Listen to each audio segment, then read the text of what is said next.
بسم اللہ الرحمن الرحیم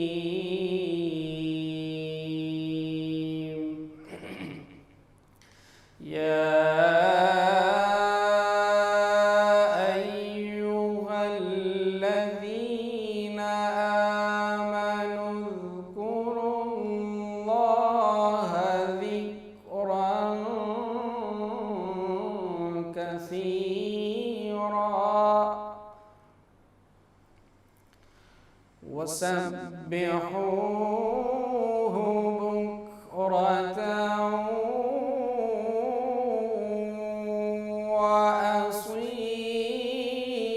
وأصيلا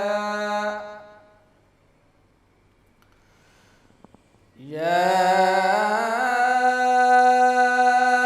أيها الذين آمنوا اذكروا الله ذكرا كثيرا وسبحوه بكرة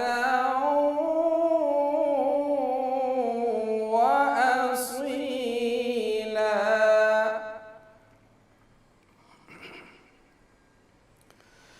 هو الذي يصلي عليكم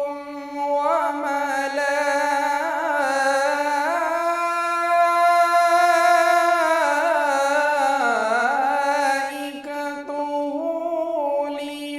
ليخرجكم من الظلمات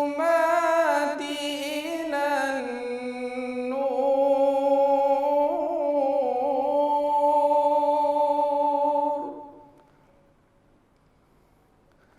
وكان بالمؤمنين رحيما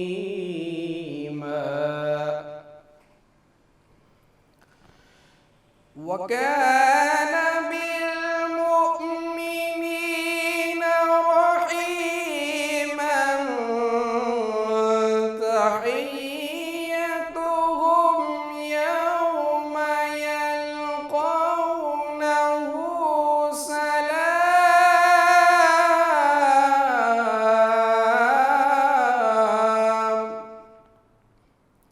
وأعد لهم أجرا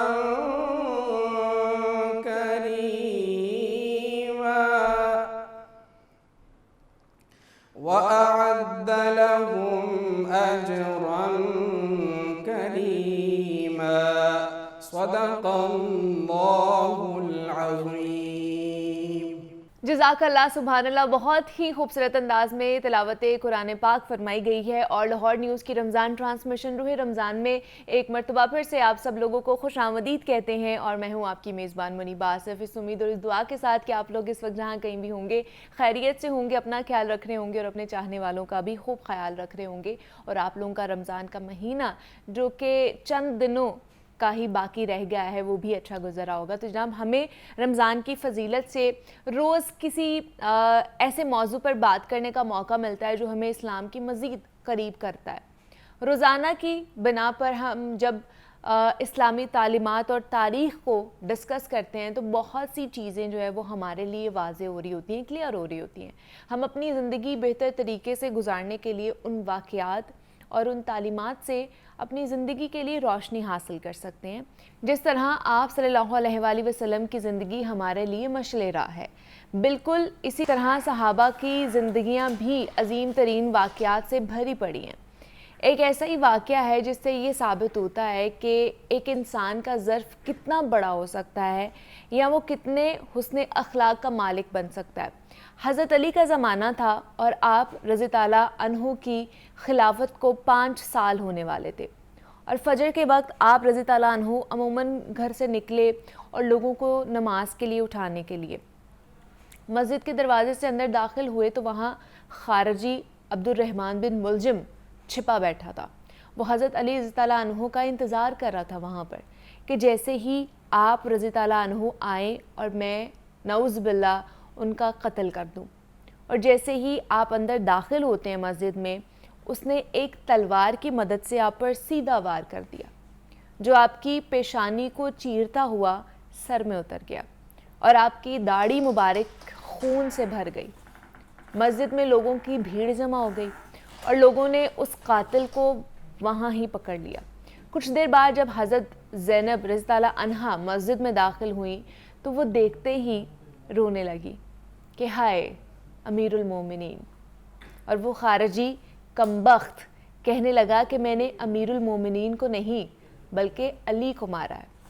حضرت زینب رضی اللہ عنہا حضرت علی رضی اللہ عنہ کو تسلی دینے لگی، مگر وہ کمبخت شخص پاس ہی کھڑا کہنے لگا کہ جتنی مرضی تسلیاں دے لو تم علی کو نہیں بچا سکتے۔ کہنے لگا کہ اس تلوار کو 1 مہینہ میں نے زہر میں ڈبو کے رکھا ہے، اس کا ایک ہی وار سارے جسم میں زہر کو پھیلانے کے لیے کافی ہے۔ ایک طرف اس خارجی کی یہ باتیں تھیں اور دوسری طرف حضرت علی رضی اللہ عنہ کی وہ حالت۔ قربان جائیں اہل بیت اور آپ صلی اللہ علیہ وآلہ وسلم کے صحابہ کرام کے اخلاق پر کہ جب لوگ اسے پکڑے ہوئے تھے تو آپ نے کسی چیز پر غصہ نہیں کیا، الٹا یہ فرمایا کہ یہ مہمان ہے، اس کا اچھی طرح خیال کرو، اسے نرم بستر دو، میں زندہ رہا تو میں خود فیصلہ کروں گا کہ میں نے اسے چھوڑنا ہے، معاف کرنا ہے یا قتل کرنا ہے، اور اگر میں شہید ہو گیا تو میرے بعد تمہیں اجازت ہے، تم معاف کرنا چاہو معاف کر دو، قتل کرنا چاہو قتل کر دو، لیکن اگر معاف کر دو تو اچھی بات ہے۔ آپ رضی اللہ عنہ نے فرمایا اور قتل اس طرح نہ کرنا کہ اس کی زبان، ناک، کان، ہاتھ کاٹو، یعنی تکلیف دے موت نہ دینا۔ جیسا ہمیں پتہ چلتا ہے کہ اس زمانے میں ایسے کمبختوں کو دی جاتی تھی موت، انہوں نے کہا کہ اس طرح کی موت نہ دینا، بلکہ جیسے اس نے مجھے قتل کیا تم بھی اسے ایسے ہی ایک تلوار مار کر قتل کرنا۔ اس کے 2 دن بعد آپ رضی اللہ عنہ کی شہادت ہو گئی اور آپ رضی اللہ عنہ اس دنیا سے جاتے ہوئے بھی ہم مسلمانوں کے لیے مجھے لگتا ہے کہ ایک اتنا بڑا اخلاقی سبق چھوڑ کر گئے ہیں کہ کوئی چاہے تو بستر مرگ پر بھی ہو پھر بھی اسے یہ زیب نہیں دیتا کہ وہ اپنے مسلمان یا اپنے مہمان کے ساتھ اتنا برا سلوک کرے یا اخلاق سے پیش آئے، اور یہ بھی کہ ہمیں ہر طرح کے معاملات میں صرف اور صرف انصاف سے ہی کام لینا چاہیے، اور یہ انصاف اور اعلیٰ اخلاق ہی ہے جن کا بول بالا ہونا چاہیے، اور بول بالا بھی ہوتا ہے جب آپ کوئی اچھا کام کر کے اس دنیا سے جاتے ہیں۔ اور ویسے بھی حضور پاک صلی اللہ علیہ وآلہ وسلم کی ساری زندگی ہمارے لیے مشعل راہ ہے، ایک نمونہ ہے، اور ان کے ساتھ جن لوگوں نے زندگی گزاری ہے، اور حضرت علی تو ان کے بچپن کے دوست تھے، انہوں نے ساری زندگی ان کے ساتھ گزاری ہے، اور ان سے وابستہ جتنی بھی چیزیں ہمیں حاصل ہوتی ہیں، جو تعلیمات ہمیں ملتی ہیں، اگر وہ ہم لوگ کرنا شروع کر دیں، اپنی زندگی میں اڈاپٹ کرنا شروع کر دیں، تو میرے خیال ہے کہ ہماری زندگیاں زمین پر ہی جنت بننا شروع ہو جائیں۔ جس طرح ہم نے کل بھی بات کی تھی کہ جو رویہ، جو سلوک، جو حسن سلوک حضور پاک صلی اللہ علیہ وآلہ وسلم اپنے دشمنوں کے ساتھ کیا کرتے تھے، اگر وہ سلوک، صرف وہی سلوک ہم اگر اپنے رشتہ داروں کے ساتھ، اپنے فیملی ممبرز کے ساتھ، اپنے عزیز و اقارب، اپنے نیبرز کے ساتھ کرنا شروع کر دیں تو ہماری زندگیاں بھی آسان ہو جائیں گی اور ہم زمین پر ہی جنت کا نظارہ بھی لے سکتے ہیں۔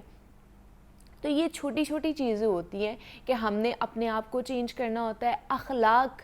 آپ کا جتنا اعلیٰ ہوگا آپ اتنے ہی نبی کریم کے نزدیک ہوں گے، اللہ تعالیٰ کے نزدیک ہوں گے، اللہ تعالیٰ کا قرب حاصل کر سکیں گے۔ تو اس لیے چھوٹی چھوٹی چیزوں کا ضرور خیال رکھا کریں، اور خاص طور پر یہ مہینہ ایسا چل رہا ہے کہ جس میں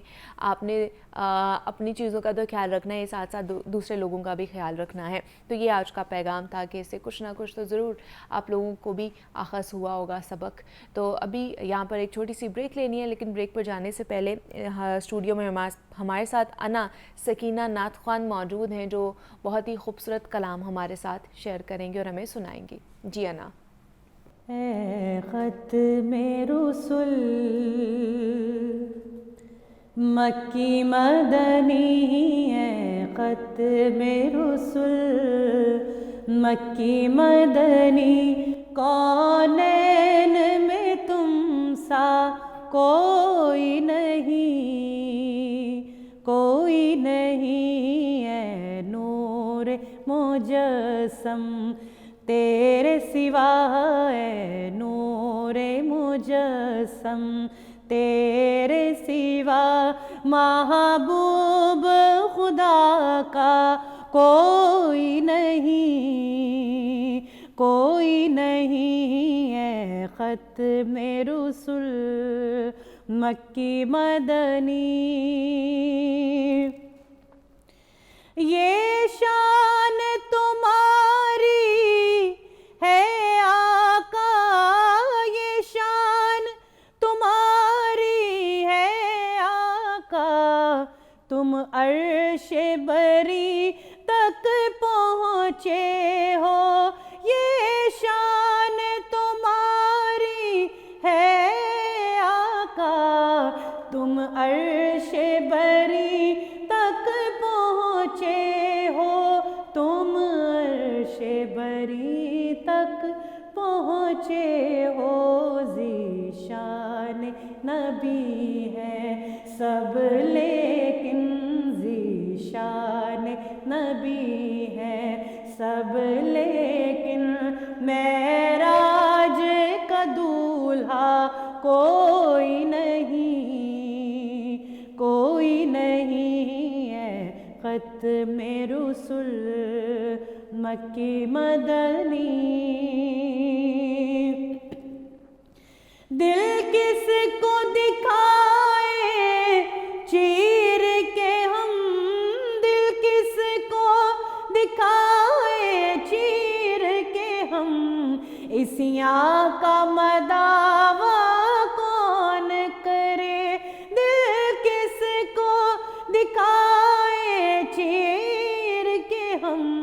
اسیاں کا مداوا کون کرے،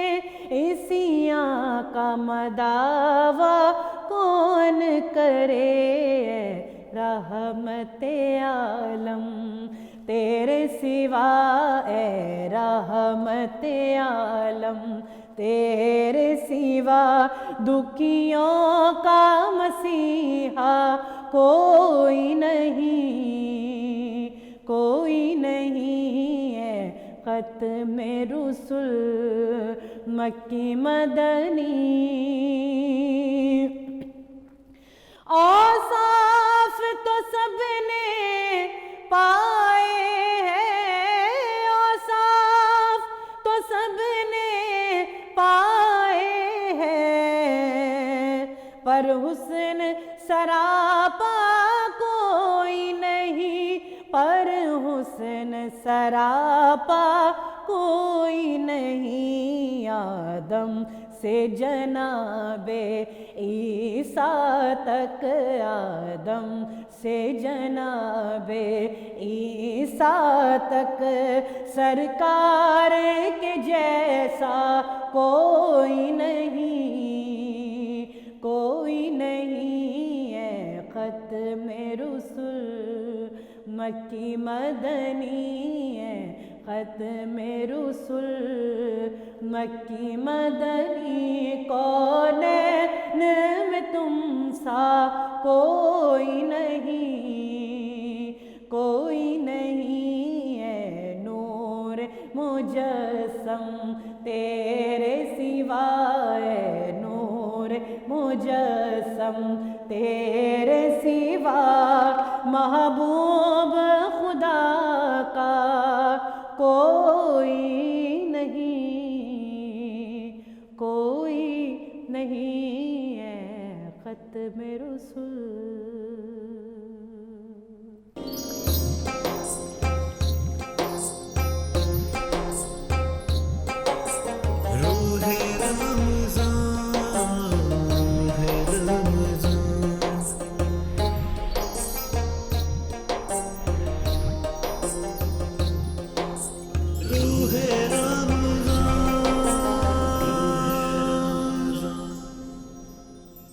رمضان کی ٹرانسمیشن میں آپ سب لوگوں کو خوش آمدید کہتے ہیں، اور اب کچھ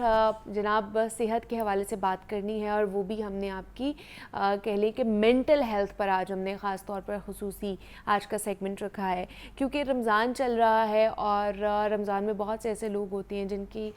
جو معاشی اور معاشرتی بھی زندگی یا معاشی صورتحال اتنی خراب ہوتی ہے، بگڑ رہی ہوتی ہے کہ انہیں سمجھ نہیں آ رہا ہوتا، وہ مینٹلی بہت زیادہ اسٹریس آؤٹ ہو جاتے ہیں، ڈپریشن کا، انزائٹی کا شکار ہو جاتے ہیں. تو خاص طور پر ان کا خیال کس طرح رکھ سکتے ہیں، اور آپ اور میں اپنی مینٹل ہیلتھ کا خیال کس طرح رکھ سکتے ہیں، اس کو ہم نے ٹیبو نہیں سمجھنا ہے، اس کو ہم نے کنڈیشن سمجھنی ہے. اگر ہمیں لگ رہا ہے کہ ہماری مینٹل ہیلتھ ڈسٹرب ہو رہی ہے، ہم اسٹریسڈ لے رہے ہیں، ہم لوگ انزائٹی کا شکار ہو رہے ہیں، تو ہمیں ڈاکٹر سے کنسلٹ کرنا چاہیے، نہ کہ کمرے میں بند ہو جانا چاہیے. تو آج ہم اسی پر بات کریں گے کہ ہم کسی سے اگر بات نہیں کر پاتے ہیں تو اس کی وجہ سے ہمارا جو اسٹریس ہے یا ہمارا مینٹل لیول ہے وہ کتنا ڈسٹرب ہوتا ہے. ڈاکٹر حمزہ بخاری ہمارے ساتھ ان اسٹوڈیوز میں موجود ہیں، ہومیوپیتھک ایکسپرٹ ہیں. ڈاکٹر حمزہ آپ کو خوش آمدید کہتے ہیں ٹرانسمیشن میں. کیسے ہیں آپ؟ جی الحمدللہ، جی اللہ پاک کا بڑا شکر جی الحمدللہ. رمضان کیسا گزرا آپ کا؟ جی رمضان الحمدللہ بہت اچھا جا رہا ہے جی. اور باقی جو آج آپ نے ٹاپک لیا ہے وہ ظاہری بات ہے ہمارے معاشرے کا ایک سب سے ہاٹ ایشوز ہے جس کے اوپر لوگ بات کرنا پسند نہیں کرتے. سب سے زیادہ پرابلم اس میں یہ چیز ہے کہ جس کے لیے، اور آپ نے اس چیز کو اجاگر کر رہے ہیں اپنے پروگرام کے حوالے سے، تو ڈیفینیٹلی لوگوں میں اس چیز کی جو اویئرنیس ہے وہ جتنی زیادہ آئے گی اتنے لوگ زیادہ سے زیادہ اپنے آپ کو بہتر کر پائیں گے، کوشش کریں گے اس کو. بالکل ایسے ہی. اچھا، ہم نے اس پہ بہت ساری باتیں بھی کی ہوئی ہیں کہ ڈپریشن کیا ہوتا ہے، انزائٹی کیا ہوتا ہے، اس کی ڈیفینیشن کیا ہے. لیکن آج میں سب سے پہلا جو میرا کویشچن یہ ہوگا کہ ہم اگر کسی سے بات نہیں کر پاتے ہیں ڈاکٹر حمزہ، تو ہمارا مینٹل لیول کتنا ڈسٹرب ہو رہا ہوتا ہے. کیونکہ آج کل میں نے یہ دیکھا ہے کہ ہم لوگوں کے پاس ٹائم نہیں ہے کہ ہم کسی کی بیٹھ کر سن سکیں. جی بالکل، یہ بڑی اچھی ہے کہ آپ نے بات کی کہ ہمارے پاس ٹائم نہیں ہے کسی کی بیٹھ کے سن سکیں. بیسیکلی سب سے پہلی جو ایک چیز ہمارے یہاں پر آ رہی ہے وہ ہے آپس میں جو ہماری کمیونیکیشنز ہیں یا آپس میں پیار محبت کے جو معاملات ہیں ایک فیملیز کے اندر رہتے ہوئے، وہ بہت ساری چیزیں ایسی ہیں کہ جو ختم ہو چکی ہیں. اور اس کی سب سے بڑی وجہ جو میں ٹھہراؤں گا وہ ہے موبائل فون کا استعمال. کہ آپ کے سے دور ایک بندہ ہزاروں کلومیٹر دور تو بیٹھا ہے تو وہ آپ کی سکرین کے اوپر، آپ اس کے ساتھ تو ان ٹچ ہیں، لیکن آپ کے ساتھ والی کرسی پہ اگر آپ کے والد صاحب، والدہ یا کوئی آپ کا اور گھر کا ہے تو میرا نہیں خیال کہ آپ اس کو وہ ٹائم دے پا رہے ہیں، آپ اس سے وہ چیزیں شیئر کر پا رہے ہیں. آپ کی اٹینشن ساری اس طرف کی طرف جا رہی ہے. اور دوسری جو چیزیں آ جاتی ہیں جیسے کہ رمضان شریف میں روزہ میں ہم معاملات کو چلتے ہیں اس کو انزائٹی کو یا ہمارے اپنے اسٹریس لیول کو لے کے، تو اس میں بیسکلی روزہ ایک رکھا گیا ہے صرف بھوکے رہنے کا نام نہیں ہے، خود کو روکنا ہے ہر چیز سے. اس میں سب سے پہلے میں تو یہ چیز کہوں گا کہ جو لوگ یہ سمجھتے ہیں کہ وہ انہوں نے اپنی ساری چیزوں کو بہتر کرنا ہے، اپنے مینٹل سٹریس کو بہتر کرنا ہے، اپنی صحت کو بہتر کرنا ہے، تو روزہ اس میں سب سے بہترین ڈھال ہے ان چیزوں کے میں. گناہوں کے خلاف تو ڈھال ہے ہی ہم کہا جاتا ہے، لیکن اس طرح کی جو چیزیں اس میں بھی بڑا اہم کردار ادا کرتا ہے کہ جب آپ کسی بھی قسم کی کوئی غصہ آتا ہے تو ظاہری بات آپ کو پتہ ہے کہ جی میں نے روزے سے ہوں، میں نے لڑنا نہیں ہے، میں نے دوسرے کا احساس کرنا ہے، خیال کرنا ہے. تو یہ چیزیں ساری جو ہیں بیسیکلی آپ کو روزے کے رکھنے میں آپ کی پریکٹس ایک ہو جاتی ہے. 30 ڈیز کی آپ کا ایک پریکٹس پیریڈ چلتا ہے کہ آپ کس طرح سے اپنے مینٹل لیول کو کنٹرول کر پاتے ہیں، سٹریس کو کنٹرول کرتے ہیں، اور اپنے غصے کو سب سے پہلے بھی چیزیں آتی ہیں. اور دوسری چیز یہ رہ جاتی ہے کہ ظاہر بات ہے جو جتنا بھی سٹریس ہے یا جو انزائٹی ہے یا جو معاملات انسان کی طرف خرابی کی طرف چلتے ہیں، اس میں سب سے زیادہ معاملات آپ کے گٹ کی طرف سے شروع ہوتے ہیں. گٹ لیکیج کی میں نے آگے بھی بڑی دفعہ ذکر کیا کہ گٹ لیکیج کی جو پرابلمز ہیں، معدے کے جو انزائم ہیں، اس میں سے جو ہارمونز اور بیکٹیریا جو آپ کے دماغ کی طرف جاتے ہیں، ٹریول کرتے ہیں، ان کی وجہ سے آپ کو سٹریس لیول، انزائٹی، فوبیا اور یہ بائی پولر ڈیزیز یا سیزوفرینیا، اس طرح کی جتنی بھی قسم کی بیماری ہیں، بیسکلی سب سے پہلے جو بیماری سٹارٹ ہوتی ہے انزائٹی کے سے. اچھا، انزائٹی میں سب سے پہلے انسان کو یہ لگتا ہے کہ اسے کوئی نہ کوئی ایسی انٹرنلی سب سے پہلے ہارٹ کی طرف جاتا ہے کہ مجھے ہارٹ کا پرابلم ہو گیا ہے، کڈنیز کا ہو گیا ہے، یورین کا ہو گیا ہے، کسی بھی قسم کا پرابلم ہو گیا ہے. ایون کہ جب پیشنٹس اپنے ٹیسٹ کروانے جاتا ہے تو وہ اس میں ساری چیزیں نارمل آتی ہیں، کہتے ہیں کوئی ایسی چیز نہیں ہے. پھر اس کے بعد خوف میں آ جاتی ہیں چیزیں. اب خوف میں جو ہے وہ انوائرمنٹ بھی بڑا ڈیپینڈ کرتا ہے. ابھی جیسے بھی پچھلے دنوں میں میرے کلینک پہ کیس آیا ہوا تھا تو اس میں پیشنٹ آئے، انہوں نے کہا جی بیٹے کا ہمارے معدہ خراب ہے، اس کو السریٹو کولائٹس ہے. تو میں نے کہا جی آپ کو دوائی استعمال کریں. میں نے یہ دوائی استعمال کر رہے ہیں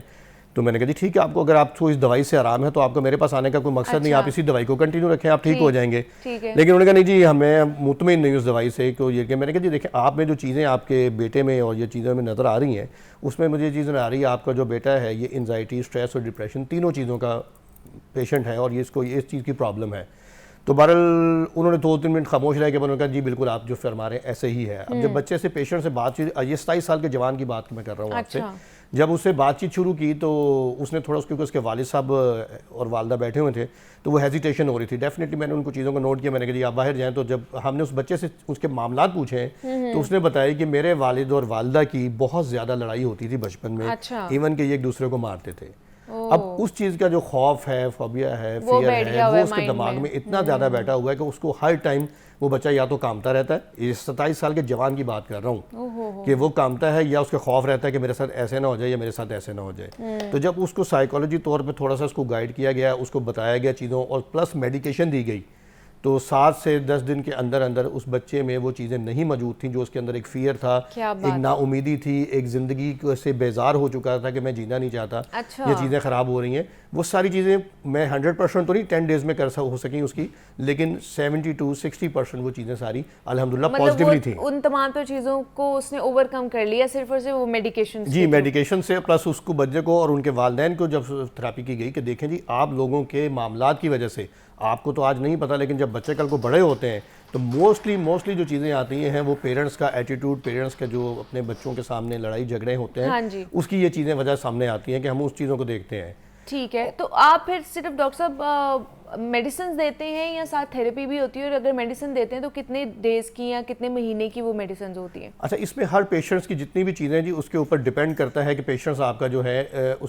کس کنڈیشنز کے اوپر ابھی چل رہے ہیں, آپ کے پیشنٹس کس کنڈیشنز کے اوپر ہیں, اس کے مطابق ہم دیکھا جاتا ہے. جیسے فیئر کا ایک پیشنٹ آ رہا ہے تو آپ اس کو میرا خیال ہے ایک دن میں ٹھیک ہم کر لیتے ہیں الحمدللہ. ایسی بات نہیں ہے کہ اس کو 5 ڈراپس ٹو کسی بھی ہمیں اکارڈنگ ٹو سمٹمس ہومیوپیتھک دوائی دیں گے تو بچہ آپ کا یا جو بھی پیشنٹ ہے اس میں وہ چیز ختم ہو جاتی ہے آفٹر 2 آورز. اتنی جلدی کسی بھی میڈیکیشن کا اثر نہیں ہوتا, لیکن الحمدللہ اللہ پاک نے ہومیوپیتھک طریقہ علاج میں کافی شفا رکھی ہے کہ لوگ اس سے بہت مستفید ہوتے ہیں اور اپنی زندگی کی طرف واپس لوٹ کر اور چیزوں کو, معاملات کو بہتر کی طرف لے کے جا رہے ہیں. ٹریٹمنٹ پہ ڈیپینڈ کرتا ہے, جیسے بائی پولر ڈیزیز ہے, شیزوفرینیا ہے, فیئر ہے, انزائٹی ہے, اس میں بہت ساری معاملات آتی ہیں. ایک بہت بڑا اس کو ہم دیکھیں نا کہ جب پیشنٹ کی ہسٹری لی جاتی ہے تو اس میں ساری چیزیں پیشنٹ کی دیکھی جاتی ہیں کہ پیشنٹ کو کس معاملات, اس کی وجہ کیا تھی.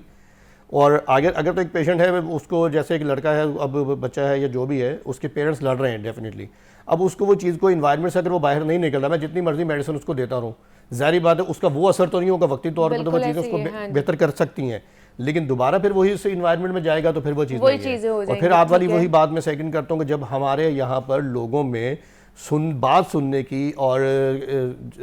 کندھا دینے کے لیے تو سب آ جاتے ہیں, لیکن کسی کی بات سننے کے لیے یا کچھ سمجھانے کے لیے, سمجھنے کے لیے کوئی اتنا زیادہ ریڈی نہیں ہوتا کہ ہم ان چیز کو دیکھ کے لوگوں کے لیے جو ہے نا وہ آسانیاں پیدا کرنے کے معاملات کو ہم سٹارٹ کر سکیں. مطلب کوئی بھی آپ کے پاس نہیں آتا مصیبت کے وقت, تو کوئی بھی نہیں آتا ہے, سارے آتے ہیں کہ اچھا وقت ہے, خوشی ہے, تو تب ہم جا کے آپ کا ساتھ دیں. اور روزوں میں رمضان شریف میں جو روزہ رکھ رہے ہیں آپ بلیو کریں, کیونکہ آپ کی باڈی کی جو امیونٹی اللہ پاک نے قدرتی طور پہ جنریٹ کرتی ہے نا, جیسے ابھی میں اگر بول رہا ہوں تو اس کے پیچھے میرے ایک میسج آ رہا ہے زبان کو کہ آپ نے یہ کرنا ہے, میں ہاتھ ہلا رہا ہوں تو میرے ہاتھ ہل رہے ہیں, میسج کنوے کر رہا ہے نا. اب بہت ساری ایسی چیزیں ہیں کہ جو کہ آپ کو نظر نہیں آ رہی لیکن وہ کام کر رہی ہیں, ٹھیک ہے. اب جب ایک لقمہ آپ منہ میں ڈالتے ہیں تو ظاہری بات زبان سے لے کے آپ کے پورے خوراک کی نالی, آپ کے لیور, آپ کے جو گال بلیڈر ہے, اس کے بعد انٹسٹائن ہے, اسٹمک ہے, یہ ساری چیزیں پراپر کام کر رہی ہوتی ہیں. تو رمضان شریف میں جب آپ ان چیزوں کی طرف آتے ہیں تو یہ اس کو ایک ریسٹ مل جاتا ہے, یعنی اوور ہالنگ ہو جاتی ہے, ہم یہ کہہ سکیں گے ٹیوننگ ہو جاتی ہے کہ آپ کے جو روح کی غذا ہے, روح کی غذا تو جو روزہ میں یہ کہوں گا نا, اس میں تو روح کو کیا چاہیے, روح کا پیٹرول جو ہے یہ روزہ ہے, اس میں یہ سمجھوں گا میں تو یہی کہوں گا اس کے, اس سے آپ کی جو ہے نا چیز, یعنی جسم میں جو آپ کو پیٹرول ہے وہ روح ہے, بہتر ہو رہی ہوتی ہے, ٹھیک ہے نا, روح آپ کی جو ہے وہ بہتر ہوتی ہے. اور جب آپ بار 5 ٹائم وضو کر رہے ہیں اور 5 ٹائم آپ باقاعدگی سے نماز پڑھ رہے ہیں, سجدہ لمبا کر رہے ہیں, تو آپ کی جو بلڈ سرکولیشن ہے دماغ کی طرف وہ زیادہ بہتر ہوتی ہے, جس سے انسان کے نیرو سیلز, نیرو میٹرز جو دماغ کے اندر, اور سیریٹون لیول, جو ہارمونز ہیں جو ایسے ہیں جو آپ کو خوش رکھتے ہیں, ہیپی ہارمونز ہیں, وہ آپ کے جنریٹ ہوتے رہتے ہیں اور چیزیں آپ کی بہتر ہو جاتی ہیں. لیکن نارمل ڈیز میں بھی ڈاکٹر حمزہ کیا کہیں گے, کیا ٹپس دیں گے کہ ہمیں کس طرح اپنی مینٹل ہیلتھ کا خیال رکھنا چاہیے؟ یہ تو ایک سائڈ پہ ہے نا کہ کسی کو کوئی بیماری ہے, کوئی کنڈیشن ہے مینٹل کی, تو وہ جا کے ٹریٹمنٹ لے سکتا ہے, ویسے ہمیں کس طرح اپنے مینٹلی خوش رہنا چاہیے باقی چیزوں کو پہ سے پش ڈال کے؟ جی دیکھیں, اس میں وہی چیز ہے کہ ہمیں جب تک ہم خود کو سے معاف کرنے کا اور حس کرنے کا, لالچ کرنے کا عمل اپنے اختیار نہیں کریں گے, اپنی زندگی میں سادگی نہیں لے کے آئیں گے. اب روزہ خالی بھوکے رہنے کا ٹائم نہیں ہے, بالکل ایسے, اب افطاری کے ٹائم آپ جائیں, ابھی جتنے بھی آج کل وہ کوئی افطاریاں چل رہی ہیں, بفے چل رہے ہیں, آپ دیکھیں وہ لمیٹڈ نہیں ہے. انلمیٹڈ وہاں پہ ڈشز ہیں کہ آپ نے یہ بھی کھانا، آپ نے یہ بھی کھانا، آپ نے یہ بھی کھانا ہے، تو وہ تو پھر روزے کا وہ مقصد ختم ہو گیا نا کہ شام کو آپ نے پیٹ اتنا بھر لیا کہ بھائی وہ اب آپ سویا بھی نہیں جا رہا، اور صبح سحری کے ٹائم پہ وہ چیز پرابلم آ رہی ہے. تو ان چیزوں کو، خوراک کو سب سے پہلے ہم اپنی نوٹ کرتے ہیں کہ ہماری جو صحت میں بہتر، میں نے کہا نا کہ یہ روزوں کا جو مہینہ ہے یہ باڈی کی اوور ہالنگ کے لیے، ٹیوننگ کے لیے بہترین منتھ ہے. اس میں انسان کم کھائے، کم سوئے، عبادات کرے، اور بچنے کے لیے جو چیزیں اس میں پھر وہی بات ہے کہ سحری کے افطاری کے بعد آپ واک کو اپنا معمول بنا لیں، سادہ خوراک کھائیں، اور دوسروں کو کی جو معاملات ہیں اس کو درگزر کرنا جب آپ سیکھیں گے تو آپ زندگی میں کامیاب ہیں. اور اگر آپ یہ کہیں کہ میں نے درگزر نہیں کرنا اور میں نے یہ چیز بھی کرنی، میں بھی کرنی، تو ان لمیٹڈ جو خواہشات ہیں انسان کی، وہ ہمیشہ انسان کو ڈپریشن، سٹریس اور وہ چیزوں کو ہمیشہ سے بنا کے رکھتی ہیں. بالکل ایسے ہی جو اللہ پاک نے دیا اس پہ آپ شکر ادا کریں، اور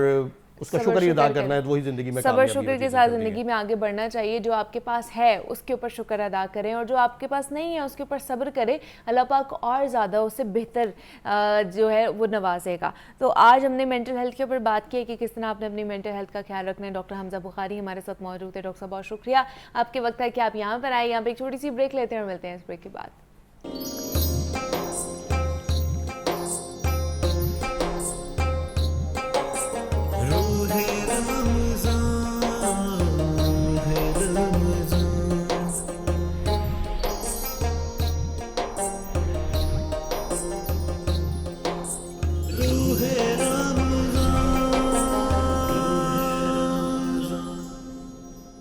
روح رمضان کی ٹرانسمیشن میں آپ سب لوگوں کو خوش آمدید کہتے ہیں. اور اب ہمارا سیگمنٹ ہے قصص الانبیاء کے حوالے سے، جس میں پروفیسر احمد حماد صاحب ہمارے ساتھ روزانہ کی بنیاد پر موجود ہوتے ہیں، اور مختلف انبیاء کرام کے حوالے سے انہوں نے ہمیں واقعات بیان کیے ہیں. کل انہوں نے ہمیں حضرت ابراہیم علیہ السلام کے حوالے سے واقعہ بیان کیا تھا. آج وہ حضرت اسماعیل علیہ السلام کے حوالے سے جو واقعہ ہے وہ بیان کرنے جا رہے ہیں. تو پھر انہی کی طرف چلتے ہیں. جی احمد صاحب بتائیے. شکریہ منیبہ.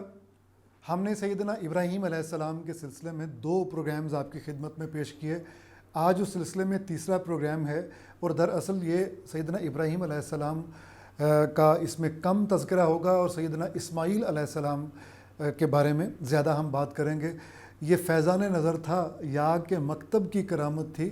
سکھائے کس نے اسماعیل کو آداب فرزندی. تو اسماعیل علیہ السلام جن کے فرزند تھے وہ بہت عالی شان بزرگ، بہت عالی شان پیغمبر تھے. ان کے ذکر کے بغیر، ان پر درود و سلام بھیجے بغیر ہماری نماز نہیں ہوتی. تو وہ ابراہیم علیہ السلام ہے، لہٰذا جہاں ان کا ذکر ہوگا تو سیدنا اسماعیل علیہ السلام کا ذکر آپ کے بعد لازمی ہوگا. اور دوسری اور اہم بات یہ ہے کہ سیدنا اسماعیل علیہ السلام ہمارے جو رسول اللہ صلی اللہ علیہ وسلم ہیں، آقا و مولا، آپ کے جد امجد ہیں. یعنی آپ جو ہیں وہ بنو اسماعیل سے جو ہے نا آپ کا سلسلہ ہے. تو اس لیے اسماعیل علیہ السلام پہ الگ ایک پروگرام کرنا یہ بڑا ضروری ہے. تو اگر ہم اس کو سیدنا ابراہیم علیہ السلام کے تناظر میں سمجھنے کی کوشش کریں تو ہم کچھ اس طرح بیان کریں گے کہ سیدنا ابراہیم علیہ السلام کی شادی حضرت سارہ سے ہوئی، اور آپ کے بطن سے، حضرت سارہ کے بطن سے کوئی اولاد نہیں تھی. تو سیدنا ابراہیم علیہ السلام بزرگ ہو چکے تھے. آپ نے دعا فرمائی، اللہ تعالیٰ نے خوشخبری دی کہ بالکل آپ کو اولاد عطا کی جائے گی، اور بہت صالح، نیک تینت اور بڑا حلیم الطبع بیٹا پیدا ہوگا. تو جب وہ بہت بوڑھے تھے، بعض روایات میں کہ 90 سال کے قریب آپ کی عمر اس وقت ہو چکی تھی، 80 سے زیادہ، تو سیدنا اسماعیل علیہ السلام پیدا ہوئے. اب یہ بڑی دلچسپ بات ہے کہ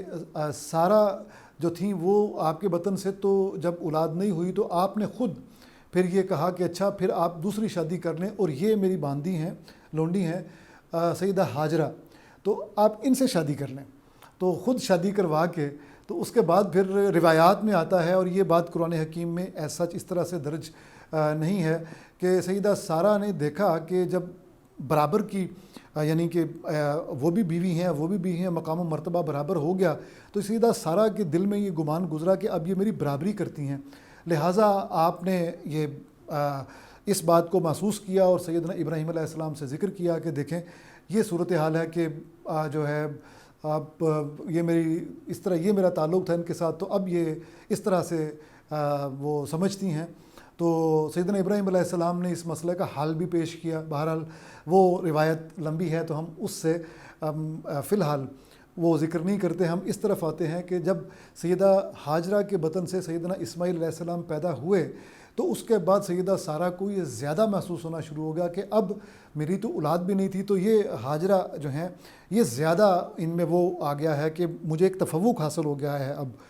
سیدہ ہاجرہ کو. تو لہٰذا سیدہ سارہ نے کہا کہ ابراہیم علیہ السلام سے کہا کہ یہ تو معاملہ درست نہیں ہے, تو آپ اس کو کسی طرح ایڈریس کریں.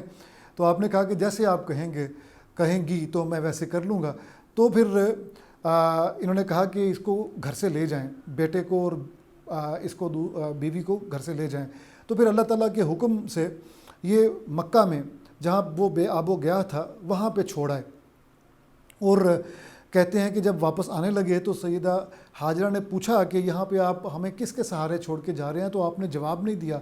ایک دفعہ پوچھا, دوسری دفعہ پوچھا, جواب نہیں دیا. تیسری دفعہ جب سیدہ ہاجرہ نے پوچھا تو آپ نے پھر ایک سوال ایڈ کیا ساتھ کہ کیا یہ اللہ کا حکم ہے؟ تو پھر ابراہیم علیہ السلام نے فرمایا کہ جی ہاں یہ اللہ کا حکم ہے. تو سیدہ ہاجرہ نے کہا کہ پھر اللہ تعالیٰ ہمیں ضائع نہیں ہونے دے گا. بہرحال یہ وہاں پہ چھوڑ آئے. شیر خوار تھے سیدنا اسماعیل علیہ السلام اس وقت. یہ چھوڑ کے دور چلے گئے اور جب ایک ایسی جگہ پہ پہنچے جہاں پہ یہ نظروں سے اوجھل ہو گئے تھے تو وہاں جا کے اللہ تعالیٰ سے دعا کی کہ اللہ ان کو یہاں پہ محفوظ رکھنا اور نعمتوں کی فراوانی بھی دینا. تو پانی جو ضرورت پڑی شیر خوار کو تو اس وقت سیدہ ہاجرہ بے قرار ہوئیں. پہلی پہاڑی پہ گئیں تو اس کا نام صفا تھا, وہاں پہ ان کو کوئی پانی نہیں ملا. پھر دوسری بھاگتے بھاگتے وادی کے دامن سے ہوتے ہوئے دوسری طرف گئیں تو مروہ کے علاقے میں پہاڑی میں گئیں تو ان کو کہیں پہ بھی پانی کی صورت نظر نہیں آتی تھی. تو کہا یہ جاتا ہے, بعض روایات میں ہے کہ اسماعیل علیہ السلام شدت عطش سے, پیاس کی شدت سے ایڑیاں رگڑ رہے تھے, وہاں سے بھی چشمہ پھوٹ پڑا. اور بعض جگہ پہ یہ بھی ہے کہ فرشتوں نے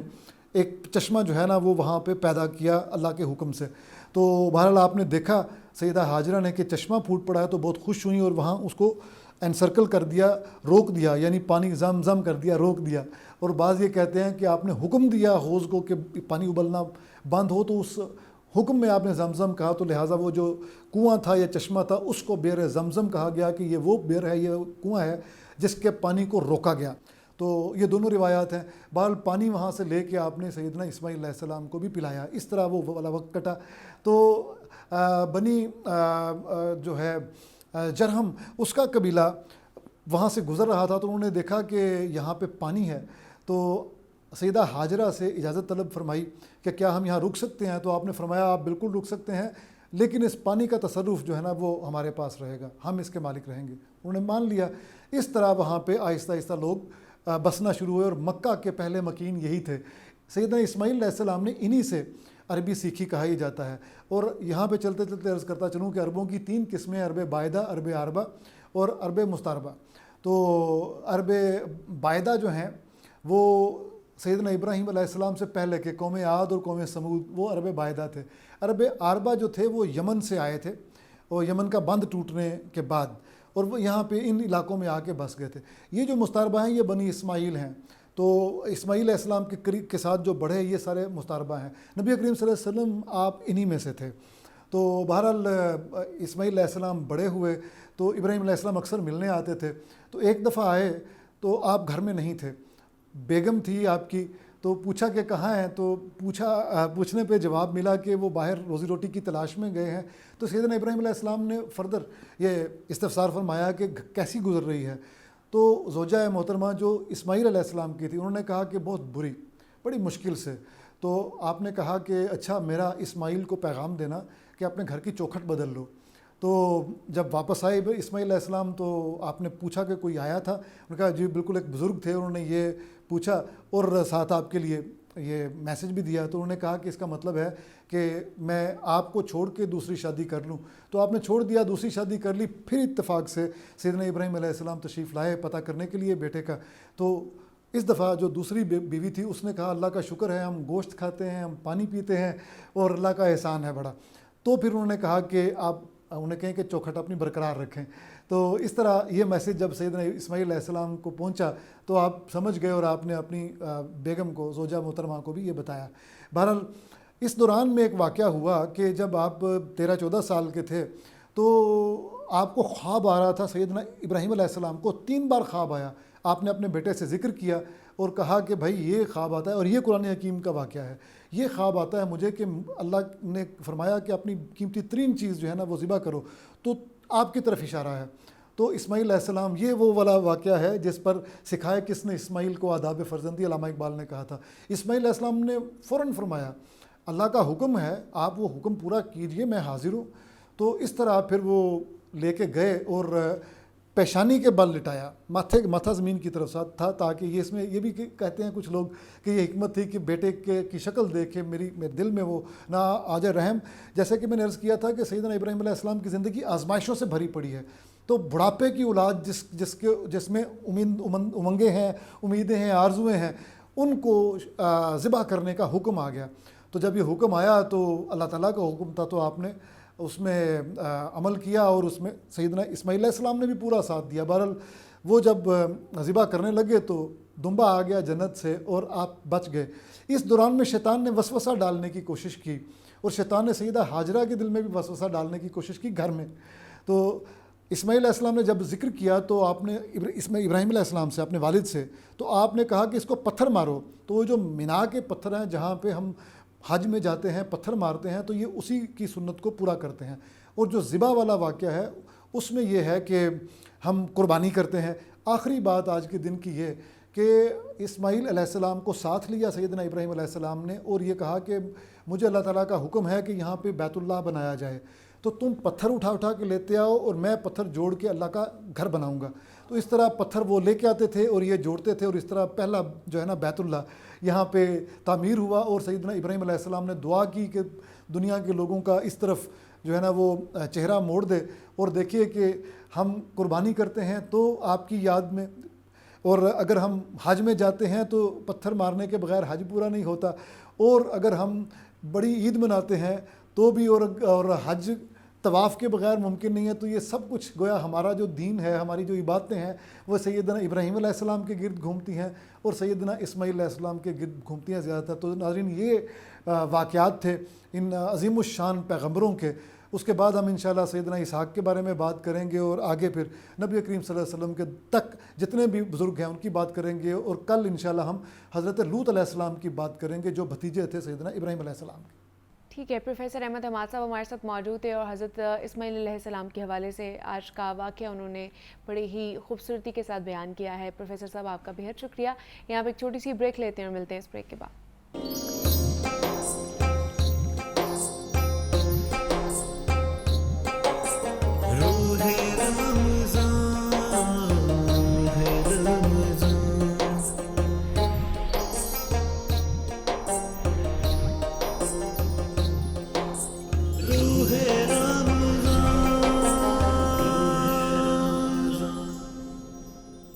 رمضان کی نشریات میں ایک مرتبہ پھر سے آپ سب لوگوں کو خوش آمدید کہتے ہیں, اور اب کچھ بات کرنی ہے ہم نے دین اسلام کے حوالے سے, اور خاص کر کے آج ایک ایسی ہستی کے حوالے سے ہم نے بات کرنی ہے جسے امین المومنین کی خاص زوجہ بھی کہا جاتا ہے, اور ویسے بھی کہا جاتا ہے کہ اہل اسلام ایک خاندان کی مانند ہے, اور قرآن کریم کی تصریح کے مطابق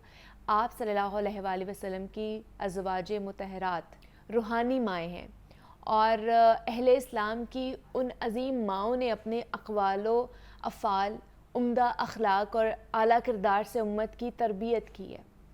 انہی میں سے ایک عظیم المرتبت, عظیم النسبت اور جلیل القدر ماں جناب سیدہ عائشہ صدیقہ رضی اللہ عنہا بھی ہیں. ام المومنین حضرت عائشہ صدیقہ رضی اللہ عنہا قریش کے خاندان بنو تیم سے تعلق رکھتی تھی. آپ بعثت نبوی کے 4 سال بعد ماہ شوال میں پیدا ہوئیں, اور آپ کے والد نبی کریم صلی اللہ علیہ وآلہ وسلم کے جانثار, رفیق, خلیفۃ الرسول سیدنا ابو بکر صدیق رضی اللہ عنہ, اور والدہ سیدہ زینب ام رومان تھی. سیدہ عائشہ رضی اللہ عنہا کا نسب والد کی جانب سے 7 واسطوں اور والدہ کی جانب سے 11 واسطوں سے رسول پاک صلی اللہ علیہ وآلہ وسلم کے سلسلہ نسب سے مل جاتا ہے. یوں تو تمام امہات المومنین کو اللہ نے امت کے لیے باعث عزت قرار دیا ہے, لیکن حضرت عائشہ صدیقہ رضی تعالیٰ عنہا کو حضرت محمد صلی اللہ علیہ وآلہ وسلم کے ازواج مطہرات میں خاص فضیلت اور منفرد مقام حاصل ہے۔ خلیفہ اول سیدنا صدیق اکبر کا درس اقدس وہ سعادت مند گھرانہ تھا جہاں خورشید اسلام کی شعائیں سب سے پہلے نمودار ہوئیں، اور اسی بنا پر سیدہ عائشہ صدیقہ رضی تعالیٰ عنہا کا شمار ان برگزیدہ ہستیوں میں ہوتا ہے جن کے کانوں نے کبھی بھی کفر و شرک کی آواز نہیں سنی تھی۔ اور خود حضرت عائشہ فرماتی ہیں کہ جیسے ہی میں نے ہوش سنبھال کر والد کو دیکھا تو انہیں مسلمان پایا۔ حضرت عائشہ رضی تعالیٰ عنہا نہایت ذہین، بے حد فیاض، قوت حافظہ میں لاجواب تھی۔ قرآن ہو یا تفسیر کے جملے، علوم و مسائل، ان سب میں آپ بلند علمی مقام کے اعتبار سے جلیل القدر مرتبے پر فائز تھی۔ رسول اکرم صلی اللہ علیہ وآلہ وسلم کو حضرت عائشہ سے نکاح کی جو بشارت تھی وہ خواب میں ہی ہو چکی تھی۔ چنانچہ مارچ 619 عیسوی میں 500 درہم حق مہر کے عوض آپ صلی اللہ علیہ وآلہ وسلم کا نکاح حضرت عائشہ سے ہوا۔ رخصتی 4 برس بعد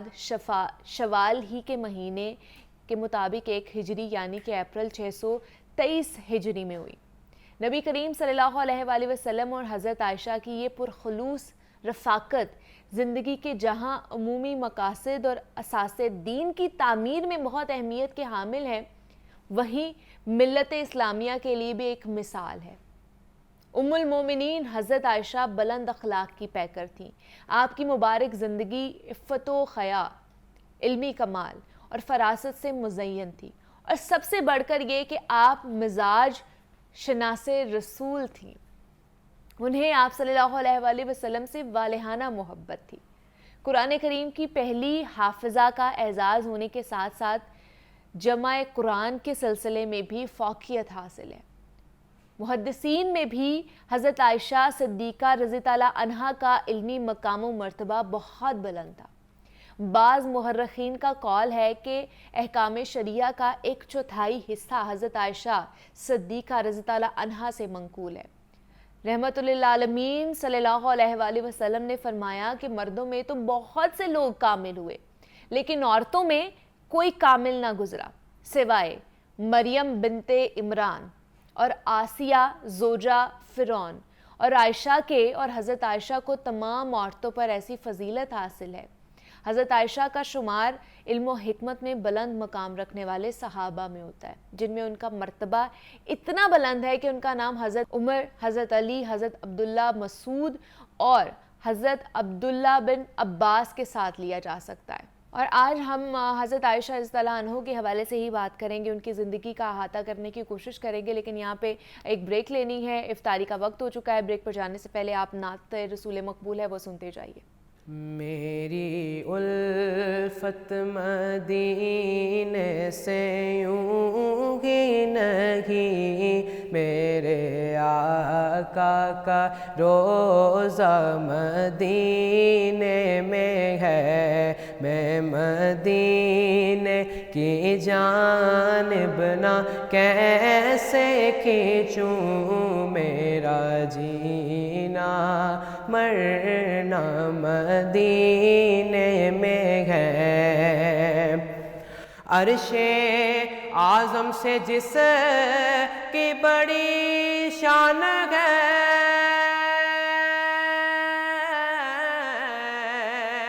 روضہ مصطفیٰ جس کی پہچان ہے، روضہ مصطفیٰ جس کی پہچان ہے، جس کا ہم پلہ کوئی محلہ نہیں، ایسا ایک محلہ مدینے میں ہے۔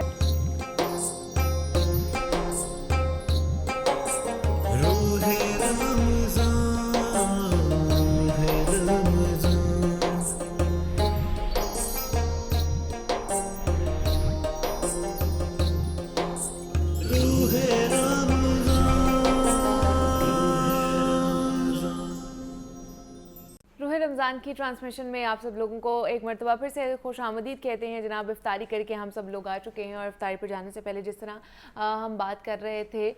حضرت عائشہ صدیقہ رضی تعالیٰ عنہا کے حوالے سے, کیونکہ آج ہم ان کے اوپر بات کریں گے, ان کی زندگی کے حوالے سے بات کریں گے, اور ڈاکٹر پیر طارق شریف زادہ صاحب ہمارے ساتھ موجود ہیں اسٹوڈیو میں, اور معروف سیرت اسکالر ہیں. ڈاکٹر صاحب آپ کو خوش آمدید کہتے ہیں ٹرانسمیشن میں. کیسے ہیں آپ؟ بہت شکریہ, الحمدللہ بالکل ٹھیک. آج ایک تو جمعے کا مبارک دن بھی ہے ڈاکٹر صاحب, اوپر حضرت عائشہ صدیقہ رضی اللہ عنہا کے حوالے سے ہم آج بات بھی کریں گے, جنہیں تمام مسلمانوں کی ماں کہا جاتا ہے, تو ان کی زندگی کے حوالے سے احاطہ کریں. بسم رب محمد کریم علیہ الصلوۃ والتسلیم. سب سے پہلے تو یادآوری کا شکریہ. اور آج کا عنوان جو ہے ایک ایسی شخصیت کی نسبت اور تعلق سے ہے کہ جنہیں محبوب رب العالمین کہا جاتا ہے. آپ تصور کیجئے کہ دنیا میں اس دین رحمت نے آنے والی ساری خواتین کی عزت اور عظمت جو ہے, اور ان کے حقوق اور ان کی جو زندگی کے اندر آسانی اور وقار ہے, اس کے حوالے سے کتنا اہتمام کیا. آپ تصور کریں کہ اس امت کے اندر جن چند خوش نصیب ترین خواتین کو سرکار دو عالم کا زمانہ میسر آیا, پھر وہ سرکار دو عالم صلی اللہ علیہ وسلم کی حرم کا حصہ بنی. یعنی یہ شرف جو ہے, اور یہ شرف اتنا عظیم المرتبت ہے کہ اللہ قرآن حکیم میں سرکار دو عالم صلی اللہ علیہ وسلم کے نکاح میں آنے والی خواتین کو ساری امت کی مائیں قرار دیتا ہے. سو اس سے ان کی تعظیم مرتبہ جو ہے اس کا تصور کیا جا سکتا ہے. اور حضرت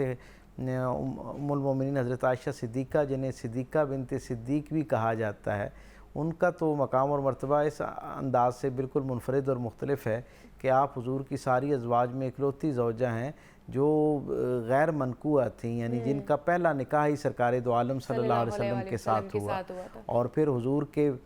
وصال ظاہری تک سارا زمانہ حضور کے ساتھ آپ کی رفاقت رہی, قربت رہی, اور بڑا انفرادی انداز میں وہ جو بہت منفرد سا محبت کا, قربت کا, رسول رحمت صلی اللہ علیہ وسلم کی نیابت کا جو آپ کو شرف حاصل ہوا, وہ پھر آپ کے اہل زمانہ جتنی باقی ازواج ہیں ان میں سے کسی کو وہ شرف حاصل نہیں ہوا. سارے سیرت نگار اس بات پر متفق ہیں کہ حضرت خدیجہ الکبریٰ سلام اللہ علیہا کے بعد حضور کی ساری ازواج میں جو قلبی رغبت حضرت عائشہ صدیقہ رضی اللہ تعالیٰ عنہ کے ساتھ سرکار دو عالم کی تھی, وہ شرف کسی اور زوجہ کو جو ہے وہ حاصل نہ ہو سکا. اور آپ کا ایک شرف یہ بھی ہے کہ آپ ان خوش نصیب خواتین میں ہیں جنہیں پیدا ہوتے ہی اہل ایمان جو ہونے کا شرف حاصل ہوا. آپ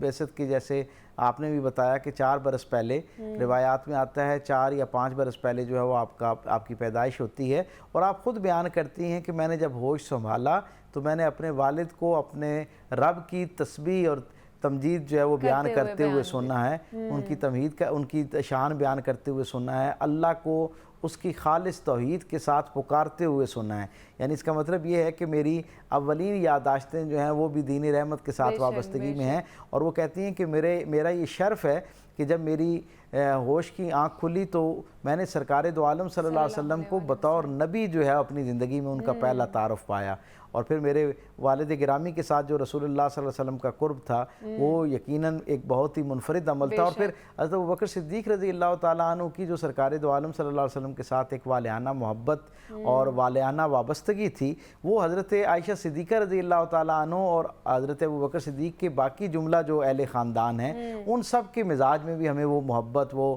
احترام, وہ عقیدت جو ہے اس کا رنگ نمایاں نظر آتا ہے. اور حضرت عائشہ صدیقہ جو ہیں ان کی تو سرکار دو عالم صلی اللہ علیہ وسلم نے ایسی اعلیٰ عرف ناز برداری فرمائی ہے کہ وہ دنیا بھر کے سارے انسانوں کے لیے زوجین کے حقوق کے حوالے سے, زوجین کے حسن سلوک کے حوالے سے, میاں بیوی کے آپس میں تعلق کو کیسا ہونا چاہیے اس کے حوالے سے ایک بہترین دبستان ہے. اس سے جتنی انسان چاہے روشنی لے سکتا ہے. یعنی آپ یہ دیکھیں کہ ظاہری طور پر سرکار دو عالم صلی اللہ علیہ وسلم اور حضرت عائشہ صدیقہ رضی اللہ تعالیٰ عنہ کی عمر میں ایک بڑا فرق نظر آتا ہے, لیکن رسول اللہ صلی اللہ علیہ وسلم نے اپنی زندگی میں عمروں کی اس تفاوت کو کس خوبصورتی کے ساتھ اپنی عملی زندگی کے ساتھ یہ بیان کیا اور بتایا کہ اگر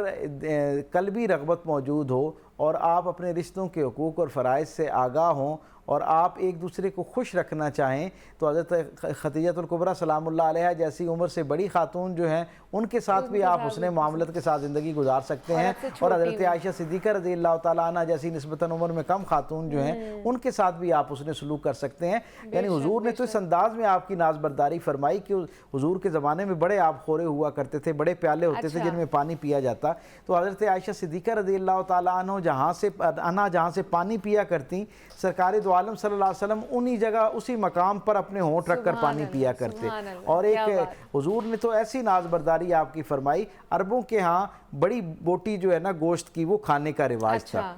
حضرت عائشہ صدیقہ کیونکہ بہت دان پان تھیں، بہت پتلی تھیں اپنی ابتدائی زندگی کے اندر، تو آپ جو ہے وہ جب بوٹی کو کھاتی تو پوری بوٹی نہ کھا سکتی، بوٹی کا کچھ حصہ جو ہے وہ چھوڑ دیا جاتا۔ عربوں کے ہاں جو اعلیٰ خاندان کے لوگ تھے ان کا ایک یعنی رویہ بن چکا تھا کہ وہ اپنی بھی چھوڑی ہوئی بوٹی جو ہے دوبارہ نہیں اس کو استعمال کرتے۔ وہ کہتے تھے کہ یہ ہماری شان کے خلاف ہے، جب ایک دفعہ کسی نے اس میں سے کچھ حصہ لے لیا ہے تو اب یہ بوٹی یا جانوروں کے کام آ سکتی ہے یا غلاموں کے استعمال کے کام آ سکتی ہے۔ تو یعنی اس کو ایک، اور اب آپ یہ دیکھیں یہ عام عرب کی یہ حالت تھی جو اچھے خاندان سے تھا، کجا یہ کہ سرکار دو عالم صلی اللہ علیہ وسلم جنہیں اللہ نے اپنا آخری محبوب رسول بنا کر بھیجا، آپ تصور کریں کہ حضرت عائشہ صدیقہ اس بوٹی کا ایک حصہ کھاتی ہیں اور باقی حصہ جو ہے اس کو چھوڑ دیتے ہیں، تو سرکار دو اور وہ جو اضافی برتن ہے اس میں اس کو رکھ دیتی ہیں جو اب استعمال نہیں ہونا۔ رسول اللہ صلی اللہ علیہ وسلم اس اضافی برتن میں سے اس بوٹی کو دوبارہ اٹھاتے ہیں اور اسی جگہ سے اس کو کھانا شروع کرتے ہیں جہاں سے حضرت عائشہ صدیقہ رضی اللہ تعالیٰ عنہ جو وہ کھاتی ہیں۔ پھر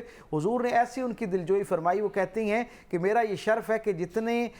کسب فیض کے لیے سوالات میں نے رسول اللہ صلی اللہ علیہ وسلم سے کیے ہیں، شاید ہی کسی اور کو اتنا مستقل زمانہ میسر آیا ہو جس میں دین کے معاملے میں میں نے جو ہے نا یعنی کسی اور نے اتنے سوالات کیے ہوں جتنے میں نے سوالات کیے ہیں۔ اور اسی وجہ سے ہم دیکھتے ہیں کہ جب ہم شریعت کا جو ہم تک علم پہنچا ہے اس پر نظر جاتی ہے تو پتہ چلتا ہے کہ ایک تہائی کے قریب علم جو ہے وہ صرف حضرت عائشہ صدیقہ رضی اللہ تعالیٰ عنہ سے ہم تک پہنچا۔ اور آپ کا عالم یہ ہوتا کہ جب آپ اپنے کاشانہ نور کے اندر بیٹھی ہوتی تو پردے کی حالت میں دوسری طرف یعنی مفسرین نے لکھا، سیرت نگاروں نے لکھا، تاریخ دانوں نے ہمیں بتایا کہ بلا مبالغہ کئی سو اصحاب بیٹھ کر آپ سے سماعت کرتے اور پھر وہ اپنا اپنا سوال جو ہے وہ پیش کرتے اور آپ رسول رحمت صلی اللہ علیہ وسلم کی زندگی میں سے آپ کے ساتھ گزرے ہوئے وقت کی روشنی میں اس سوال کا جواب جو عنایت فرماتی۔ اور بڑے بڑے جلیل القدر صحابی حضرت عمر فاروق جیسی ہستیاں جو ہیں، وہ حضرت عثمان غنی جیسی ہستیاں، حالانکہ حضرت عثمان غنی کا تو حضور کے ساتھ بچپن سے ایک زمانہ گزرا ہوا تھا، وہ بھی جب کسی مسئلے کے اندر دو رائے آ جاتی تو حضرت یعنی دو ہستیاں تھیں جن کے پاس اس بات کے بارے میں رسول اللہ صلی اللہ علیہ وسلم کی سنت، حضور کا فرمان، حضور کی منشا کو جاننے کے لیے بھیجا جاتا، یا جناب علی کرم اللہ وجہ کریم کے پاس لوگوں کو بھیجا جاتا کہ وہ بتائیں، یا پھر خواتین میں بالخصوص حضرت عائشہ صدیقہ کی اکلوتی مثال ہمیں نظر آتی ہے کہ آپ کے پاس بھیجا جاتا، اور پھر جب آپ کی رائے آ جاتی تو بڑے بڑے جید صحابی جو ہیں وہ اپنی رائے سے دستبردار ہو جاتے، کیونکہ وہ سب اس بات پر اتفاق رکھتے تھے کہ حافظے کے اعتبار سے بھی اور رسول اللہ صلی اللہ علیہ وسلم کے قرب کے اعتبار سے بھی حضرت عائشہ صدیقہ کو بڑی منفرد خصوصیات حاصل ہیں۔ آپ کا ایک انفرادی شرف یہ بھی ہے کہ آپ خواتین میں پہلی کامل قرآن کی حافظہ ہیں آپ نے، اور پھر اس سے ایک درجہ آگے جا کے حافظہ ہونا بھی ایک بڑا شرف ہے۔ آپ مفسرین کی تاریخ میں پہلی خاتون مفسرہ ہیں جنہوں نے پورا قرآن سبقاً اصحاب رسول کو تعلیم کیا، یعنی یہ جو سب سے پہلی خاتون، تصور کریں۔ اور قصب فیض کرنے والے کون لوگ ہیں؟ جو سرکار دو عالم صلی اللہ علیہ وسلم کے رفیق کار تھے، حضور کے اصحاب ہیں، وہ سبقاً آپ سے قرآن حکیم کی جو ہے وہ تفسیر سنتے ہیں، اس کا سماع کرتے ہیں اور پھر اپنے اپنے حلقہ جات میں جا کے ان کو بیان کرتے ہیں۔ رسول اللہ صلی اللہ علیہ وسلم کی آپ کے ساتھ محبت کا عالم یہ ہے کہ تاریخ ہمیں بتاتی ہے کہ ایک غزوے سے سرکار دو عالم واپس تشریف لا رہے ہیں اور ایک وادی کے اندر پہنچتے ہیں تو حضور اپنے اصحاب کو کہتے ہیں کہ اپنے گھوڑوں کو جو ہے ان کی رفتار تیز کر دو۔ وہ گھوڑوں کو تیز کر کے اتنے دور ہو جاتے ہیں کہ وہ سرکار دو عالم کو نہیں دیکھ پاتے اور سرکار دو عالم ان کو نہیں دیکھ پاتے۔ حضور اپنی سواری پر حضرت عائشہ کو ساتھ سوار کیے ہوئے ہیں اور سواری سے نیچے اترتے ہیں اور حضرت عائشہ صدیقہ رضی اللہ تعالیٰ عنہ سے کہتے ہیں کہ عائشہ دوڑ لگائیں، تو آپ کہتی ہیں جی بسم اللہ۔ سرکار دو عالم اور آپ دوڑتے ہیں۔ حضرت عائشہ خود روایت کرتی ہیں کہ میں اس وقت بہت دھان پان تھی، بہت پتلی تھی، تو ہم دوڑنا شروع ہوئے تو میں ریس جو ہے وہ میں جیت گئی۔ تو سرکار دو عالم صلی اللہ علیہ وسلم نے کہا اب اس کو یاد رکھنا، کچھ سالوں کے بعد پھر اسی وادی سے ہم گزرے تو کہتی ہیں کہ سرکار نے کہا عائشہ آپ دوبارہ دوڑ لگائیں، اسی طرح صاحب کو آگے بھیج دیا گیا اور دوبارہ آپ نے دوڑ لگائی تو آپ کہتی ہیں اب میں نسبتاً فربہ ہو گئی تھی، میرا سانس تھوڑا پھولنا شروع ہو گیا، تو کہتی ہیں اس مرتبہ سرکار دو عالم جیت گئے۔ تو حضور نے جب میں حضور تک پہنچی نا دوڑ کے تو حضور مسکرا رہے تھے اور حضور نے صرف ایک ہی بات کی، حضور نے کہا عائشہ آج وہ پچھلی دوڑ کا جو حساب ہے وہ ہم نے برابر کر لیا ہے۔ یہ آج کا واقعہ تھا، لیکن اس پر مزید بھی ہم نے بات کرنی ہے۔ یہاں پہ ایک چھوٹی سی بریک لینی ہے، آپ نے کہیں نہیں جانا، ملتے ہیں اس بریک کے بعد۔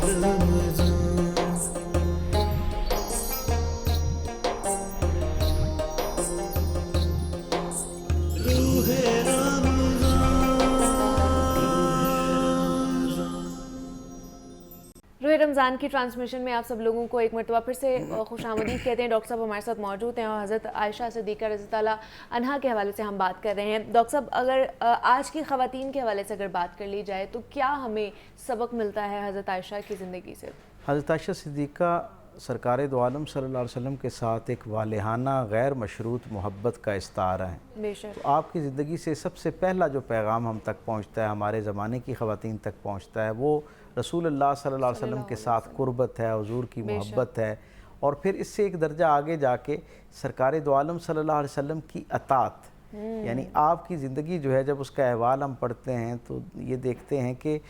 رسول اللہ صلی اللہ علیہ وسلم کے زمانے میں آپ نے چاشت کی نماز پڑھنا شروع کی، اور ایک دن حضور کمرے کے اندر داخل ہوئے اور آپ چاشت کی نماز پڑھ رہی تھی تو حضور نے تبسم فرمایا۔ حضرت عائشہ صدیقہ نے حضور کے وصال کے بعد تصور کریں کتنا طویل زمانہ پایا، اس پورے زمانے کے اندر ایک مرتبہ بھی چاشت کی نماز صرف اس لیے نہیں چھوڑی کہ آقا کریم صلی اللہ علیہ وسلم نے مجھے یہ نماز پڑھتے ہوئے دیکھا تھا تو حضور کے چہرے پر مسکراہٹ آئی تھی۔ تو یہ جو اپنے شوہر کے ساتھ ایک والہانہ تعلق اور وابستگی ہے نا، میں سمجھتا ہوں اس کی ایک بہترین مثال حضرت عائشہ صدیقہ رضی اللہ تعالیٰ عنہ کی زندگی کے اندر ہمیں ملتی ہے، اور خود رسول اللہ صلی اللہ علیہ وسلم کی طرف سے بھی ان کے ساتھ ایسی والہانہ محبت اور ان کی ناز برداری ہمیں نظر آتی ہے کہ جب آپ کی شادی ہوئی اور آپ حضور کے کاشانہ نور میں تشریف لائیں تو آپ کیونکہ ابھی کم سن تھیں اور آپ کے ہاتھ چھوٹے چھوٹے تھے تو آپ سے پیڑا نہیں بنتا تھا، تو رسول اللہ صلی اللہ علیہ وسلم ان کے لیے آٹا گوندھ کر پیڑے بنا کر ان کو دیا کرتے اور پھر وہ اس سے روٹی بناتی۔ میرے آقا صلی اللہ علیہ وسلم نے ان کے ساتھ ایسا اس نے سلوک کا ایک مثالیہ چھوڑا کہ میں یہ سمجھتا ہوں کہ بطور بیوی اور بطور شوہر دونوں کے لیے اس سے بہترین مثالیہ کوئی نہیں ہو سکتا ہے۔ اور تاریخ ہمیں یہ بتاتی ہے کہ سرکار دو عالم کا تو معمول یہ ہے کہ یعنی آپ دیکھیں ناز برداری کا عالم یہ ہے، ہر سال سرکار کی جب مدینہ آمد ہوئی تھی نا تو مدینہ کے گرد و نواح میں کچھ حبشی قبائل تھے جنہوں نے حضور کے استقبال کے لیے مدینہ کے اندر آئے اور انہوں نے آ کے دف بجا کر اور ایک خاص طرح کا اپنا رقص کر کے جو ہے انہوں نے سرکار دو عالم صلی اللہ علیہ وسلم کا استقبال کیا تھا۔ پھر وہ ہر سال اس کی یاد تازہ کرنے کے لیے ان دنوں میں جو ہے وہ آیا کرتے تھے۔ تو ایک مرتبہ وہ آئے اور ظاہر پیچھے باہر ایک رونق لگنا شروع ہوگی تو حضرت عائشہ صدیقہ نے سرکار دو عالم صلی اللہ علیہ وسلم سے عرض کی کہ یا رسول اللہ کیا میں ان کا یہ جو عمل ہے اس کو میں دیکھ سکتی ہوں؟ تو اللہ کے رسول صلی اللہ علیہ وسلم نے حضرت عائشہ صدیقہ کو اپنی اوٹ میں لیا اور پردے کو اس انداز میں کیا کہ اس میں سے وہ سہولت کے ساتھ دیکھ سکیں۔ تو سرکار اور آپ خود فرماتی ہیں کہ جتنی دیر تک میری منشا رہی، جتنی دیر تک وہ معاملہ ختم نہیں ہوا، وہ رونق ختم نہیں ہوئی، سرکار دو عالم صلی اللہ علیہ وسلم نے مجھے پیچھے نہیں کیا، حتیٰ کہ جب میں خود واپس آئی پیچھے ہوئی تب سرکار دو عالم صلی اللہ علیہ وسلم نے پردے کو برابر فرمایا۔ تو اس انداز میں رسول اللہ صلی اللہ علیہ وسلم نے ان کی ناز برداری فرمائی۔ آپ فرماتی ہیں کہ میں کیونکہ مجھ سے ابتدائی دنوں میں اونٹ پر بیٹھا نہیں جاتا تھا تو سرکار دو عالم صلی اللہ علیہ وسلم جو ہیں وہ مجھے اونٹ پر بٹھانے کے لیے پوری میری مدد فرمایا کرتے تھے اور مجھے اونٹ کے اوپر جو ہے وہ بٹھایا کرتے تھے۔ اور بعض دفعہ یہ ہوتا تھا کہ اونٹ کو میں کیونکہ مجھے خوف آتا تھا کہ کہیں میرے بیٹھتے وقت اونٹ نہ کھڑا ہو جائے تو سرکار دو عالم صلی اللہ علیہ وسلم ایک ہاتھ سے اونٹ کی نکیل جو ہے اس کو پکڑا کرتے تھے اور ایک ہاتھ سے مجھے سہارا دے کر اس کے اوپر بٹھایا کرتے تھے۔ تو اس سے پتہ چلتا ہے کہ یہ جو ایک رشتہ ہے اس کے اندر دونوں کی طرف سے باہمی احترام، محبت اور ایک دوسرے کے لیے وفاداری کا جذبہ کیا ہونا چاہیے۔ بے شک ایسے ہی ہے۔ حضرت عائشہ کے حوالے سے ہم آج بات کر رہے تھے، ڈاکٹر صاحب ہمارے ساتھ موجود تھے۔ ڈاکٹر صاحب بہت شکریہ آپ کے وقت کا کہ آپ یہاں پر آئے، اور اسی نوٹ پر ہمیں اجازت دیجیے اور جاتے جاتے ایک خوبصورت سی نعت رسول مقبول ہے وہ سنتے جائیے۔ اللہ حافظ۔ رسول امین خاتم المرسلین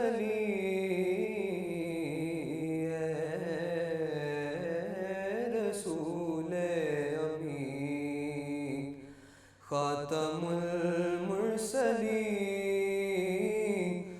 تجھ سا کوئی نہیں، تجھ سا کوئی نہیں، ہے عقیدہ یہ اپنا بس صدق و یقین، ہے عقیدہ یہ اپنا بس صدق و یقین، تجھ سا کوئی نہیں، تجھ سا کوئی نہیں، اے رسول امین۔ دست قدرت نے ایسا بنایا تجھے، جملہ صاف سے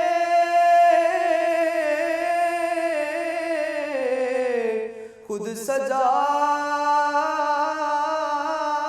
تجھے، دست قدرت نے ایسا بنایا تجھے، جملہ صاف سے خود سجایا تجھے، اے ازل کے حسین، اے ابد کے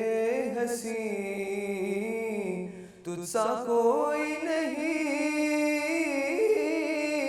تجھ سا کوئی